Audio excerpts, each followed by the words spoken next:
ዶክተር ደሳለኝ ጫኔንና ጠቅላይ ሚኒስትር አብይ አህመድን ፊት ለፊት ያፋጠጣቸው ጉዳይ የምክር ቤቱ አባል ዶክተር ደሳለኝ ጫኔ ዛሬም በአነጋጋሪነታቸው ቀጥለዋል። ዶክተር ደሳለኝ ጫኔ ሲጠይቁ ጠቅላይ ሚኒስትር አብይ አህመድ እላይ በላዩ ሲመልሱ ምክር ቤቱ በውዝግብ በጥያቄና በመልስ ተሞልቷል። ዶክተር ደሳለኝ ጫኔ በጥያቄያቸው ማፋጠጣቸውን ቢቀጥሉም ጠቅላዩ የዋዛ ሳይሆኑ ምላሻቸውን አከታተሉ። ደሳለኝ ጫኔ የጠየቋቸው ወሳኝ ጥያቄዎች መንግስት የቀይ ባህርን አጀንዳ ያነሳበት መንገድ ስድስት ጥዶ አንዱን የማሳረር ሂደት ነው ሲሉ ሌሎች ጉዳዮችንም በጥብቅ አንስተዋል። ጠቅላዩ በበኩላቸው እኔን ትታችሁ ጫካ የሚሄዱትን ሰዎች ተው ለምን አትሏቸውም ሲሉ ባልተጠበቀ ምላሽም ተደምጠዋል። በምክር ቤቱ የፋኖን ህወሓትን እንዲሁም ደግሞ ኤርትራን ጉዳይ በተመለከተ የተነሱ ወሳኝ ጉዳዮችን በዝርዝር የምናስደምጣችሁናል። በተያያዘ መረጃም ጠቅላይ ሚኒስትር አብይ አህመድ ለኤርትራ የሰጡትን ጥብቅ የማስጠንቀቂያ መልእክትም በዝርዝር የምናስደምጣችሁናል። ሰላም ጤና ይስጥልን። በመላው ክፍለ ዓለማት የምትገኙ የዴ ታርጌት ኒውስ ቤተሰቦቻችን በያላችሁበት የዓለም ስፍራ ሁሉ ሰላማችሁ ይብዛልን እያልን እነሆ ለቻናላችን አዲስ ከሆናችሁ ቻናላችንን ሰብስክራይብ በማድረግ ቤተሰብ እንድትሆኑን በተጨማሪም የደወል ምልክቷን በመንካት ዘላቂ ቤተሰብነትን ከኛ ጋር እንድትመሰርቱ እንዲሁም በየዕለቱ የምንለቃቸውን ቪዲዮዎችን ከወደዳችሁ ላይክና ሼር እንድታደርጉልን እየጠየቅን ወደ መረጃዎቹ እናምራለን። መልካም ቆይታ። ወደ አስቀደምንላችሁ ጉዳያችን ስናምራ ሁላችንም ካለፈው ጥፋቶቻችን ለምን አንማርም? እንዳገር ስንት ትውልድ በጦርነት እየበላን እንቀጥላለን ሲሉ ዶክተር ደሳለኝ ጫኔ ጥያቄያቸውን ሰንዝረዋል። የምክር ቤት አባሉና የአማራ ብሔራዊ ንቅናቄ አብን ተወካይ ዶክተር ደሳለኝ ጫኔ ከጸጥታ፣ ከኑሮ ውድነት፣ ከኢኮኖሚ እንዲሁም ከባህር በር ጋር የተያያዘ ለጠቅላይ ሚኒስትሩ ጥያቄዎችን አቅርበዋል። ክቡር ጠቅላይ ሚኒስትር እንደ ጸጥታ ኃይሎች መሪነቶ ካለፈው ዓመት ወዲህ በአማራና ኦሮሚያ ክልሎች በጦርነቶች ምክንያት የተጎዱ ሰላማዊ ሲቪል ሰዎችና የሲቪሊያን መሰረተ ልማቶች ቁጥርም በግልጽ ሊገልጹልን ይችላሉ ወይ? መንግስት የጸጥታ ችግሮችን ለመፍታት ጽንፈኛና አሸባሪ የሚላቸውን ቡድኖች ከመውጋት ባለፈ ለሁለቱ ክልሎች ለአማራና ኦሮሚያ ከወታደራዊ አማራጭ ውጪ ፖለቲካዊ መፍትሄ ለመስጠት ለምን አይሰራም? የኢትዮጵያ ሕዝብ የእርስ በርስ ጦርነት አንገፍግፎታል። በሀገር ውስጥ ተንቀሳቅሶ ሰርቶ መብላት ከብዶታል። ሀገራችን እንደ ኮሎምቢያ ከውስጥ ታጣቂዎች ጋር 50 ዓመት እየተዋጋች ልትቀጥል አትችልም። ከዚህ ጋር በተያያዘ በአገር አቀፍ ደረጃ እየተዘገበ ያለው የፖለቲካና የህሊና እስረኞች ጉዳይ እልባት እንዲሰጠው፣ እስረኞች የተፋጠነ ፍትህ እንዲሰጣቸው በተደጋጋሚ ብንጠይቅም የፖለቲካ አቅጣጫ የተሰጠበት በሚመስል መልኩ በተደጋጋሚ የፍርድ ቤት ቀጠሮ ያለ ፍርድ ቤት እየተንገላቱ ነው። ቤተሰቦቻቸውም ከፍተኛ ችግር ላይ ወድቀዋል። የህግ የበላይነት በማስከበር ስም የሚፈጸመው የዘፈቀደ የፖለቲካ እስሮች ለሚመጣው 7ኛ ዙር ሀገራዊ ምርጫ ፍትሃዊ፣ ነጻና ታማኒ እንዳይሆን ላለማድረጉ መንግስት ምን ዋስትና ይሰጣል? መንግስት የሀገር ውስጥ እድገትና የዋጋ ግሽበት ዝቅ ማለቱን ቢገልጽም የዜጎች የኑሮ ሁኔታ ከዕለት ወደ ዕለት እየተባባሰ ነው። የዓለም ባንክ በቅርቡ ይፋ ባደረገው መረጃ የኢትዮጵያ የደህንነት ምጣኔ በ2 ዲጂት አድጎ 43% እንደሚያሻቅብ ገልጿል።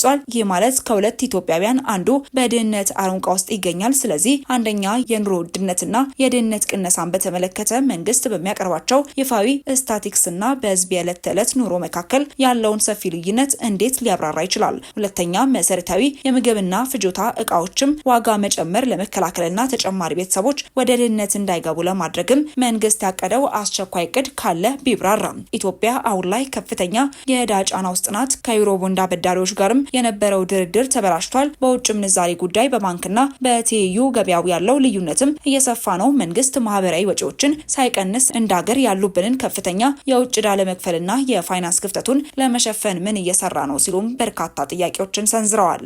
ሲቀጥሉም መንግስት የቀይ ባህርን የማስመለስ ጉዳይ እንደ ህልውና ጉዳይ በማቅረብ ዋና ትኩረቱንና የፖለቲካ ጉልበቱን ከአጣዳፊ የውስጥ ቀውሶች በተለይም ከባድ የጸጥታና የኢኮኖሚ ችግሮችን ከመፍታት ይልቅ በውጭ ጉዳይ ላይ እንዲያርፉ በማድረግ በትችት አቅራቢዎች ዘንድም የህዝብን ትኩረት ከውስጥ አጣዳፊና አሳሳቢ ችግሮች ለመቀየር የተደረገ ጥረት ነው የሚል አስተያየትም እንዲሰጥም አድርጓልም ብለዋል። በሀገሪቱ ውስጥ ካሉ ችግሮች ክብደት አኳያ መንግስትን ከፍተኛ የፖለቲካ አቅም ለውጫዊ ግብና ዓላማ ከመዋል ይልቅ ተመሳሳይ ጉልበትና ትኩረትን የውስጥ ፖለቲካ ግጭቶችን ለመፍታትና ከራሱ ዜጎች ጋርም ዘላቂ ሰላምን ለማምጣት ለምን አይጠቀምበትም?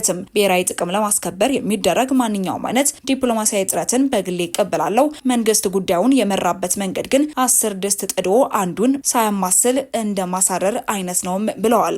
መጀመሪያ ከኤርትራ ጋር ሰላም ተፈጠረ፣ የወደብ መጠቀም ውስጥ እንገባለን ተብሎ መንገዶችን ማደስ ተጀምሮ ነበር። እሱ በምናውቀው መንገድ ተቋረጠ። ከዛ ከሶማሊላንድ ጋር ውል ተፈጸመ።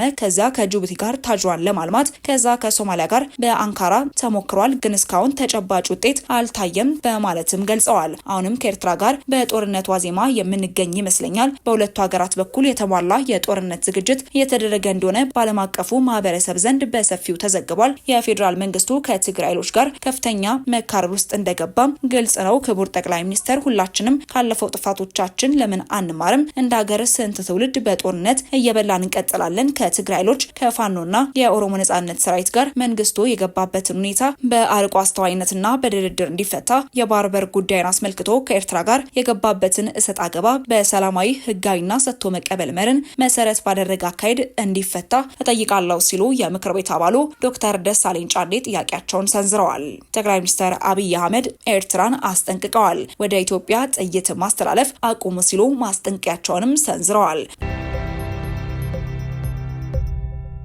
በተያዘው መረጃችን ደግሞ የኢትዮጵያ ከአበዳሪ ሀገራት ጋር ባደረገችው የተሳካ ንግግር ምክንያት በአሁኑ ሰዓት ዕዳ የመክፈል ምንም አይነት ችግር እንደሌለባት ጠቅላይ ሚኒስትር አብይ አህመድ ተናግረዋል። ጠቅላይ ሚኒስትሩ በምክር ቤቱ ለተነሳላቸው ጥያቄ ሲመልሱ ነው ይህንን ያሉት። ከአበዳሪዎች ሀገራት ጋር የተደረገ ባለው ድርድር $4 ቢሊዮን የዕዳ ሽግሽር እንደሚደረግ መረጋገጡን ገልጸዋል። ጠቅላይ ሚኒስትሩ ዛሬ ማክሰኞ ጥቅምት 18 ቀን 2018 ዓ.ም ከህዝብ ተወካዮች ምክር ቤት አባላት ለቀረበላቸው ጥያቄዎች በሰጡት ማብራሪያ ላይ ነው ይህንን ምላሽም ያከሉት። የመንግስትን የማስፈጸም አቅም ማሳደግና ዘላቂ የፋይናንስ ስርዓትና ጥራት ያለው እድገትን ማረጋገጥ የሚሉትን የሪፎርም ግቦች እንደነበሩ ለምክር ቤቱ አባላትም ገልጸዋል። አብይ ኢትዮጵያ በከፍተኛ ዕዳ ውስጥ ትገኛለች የሚለውን ሀሳብ እንደሚስማሙበት ለፓርላማ አባላት ተናግረው፣ ነገር ግን ሀገሪቱ ያለባት የዕዳ መጠን ከ$23 ቢሊዮን እንደማይበልጥ በመግለጽ የአፍሪካን ኢኮኖሚ በቀዳሚነት የሚመሩ 3 ሀገራት ከኢትዮጵያ በብዙ እጥፍ ዕዳ እንዳለባቸውም አስረድተዋል። በተያዘው መረጃችን ደግሞ የኢትዮጵያ ከአበዳሪ ሀገራት ጋር ባደረገችው የተሳካ ንግግር ምክንያት በአሁኑ ሰዓት ዕዳ የመክፈል ምንም አይነት ችግር እንደሌለባት ጠቅላይ ሚኒስትር አብይ አህመድ ተናግረዋል።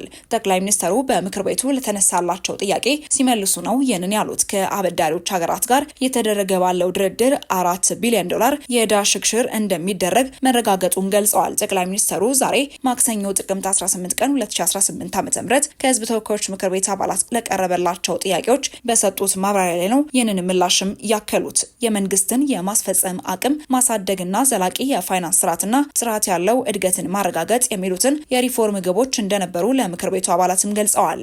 አብይ ኢትዮጵያ በከፍተኛ ዕዳ ውስጥ ትገኛለች የሚለውን ሀሳብ እንደሚስማሙበት ለፓርላማ አባላት ተናግረው፣ ነገር ግን ሀገሪቱ ያለባት የዕዳ መጠን ከ$23 ቢሊዮን እንደማይበልጥ በመግለጽ የአፍሪካን ኢኮኖሚ በቀዳሚነት የሚመሩ 3 ሀገራት ከኢትዮጵያ በብዙ እጥፍ ዕዳ እንዳለባቸውም አስረድተዋል። ውድ ተመልካቾቻችን ለሳቱ የነበረን መረጃ ይህንን ይመስል ነበር። አብራችሁን ስለነበራችሁ እጅግ አድርገን እናመሰግናለን። በቀጣይ እስክንገናኝ ድረስ መልካም ቆይታ።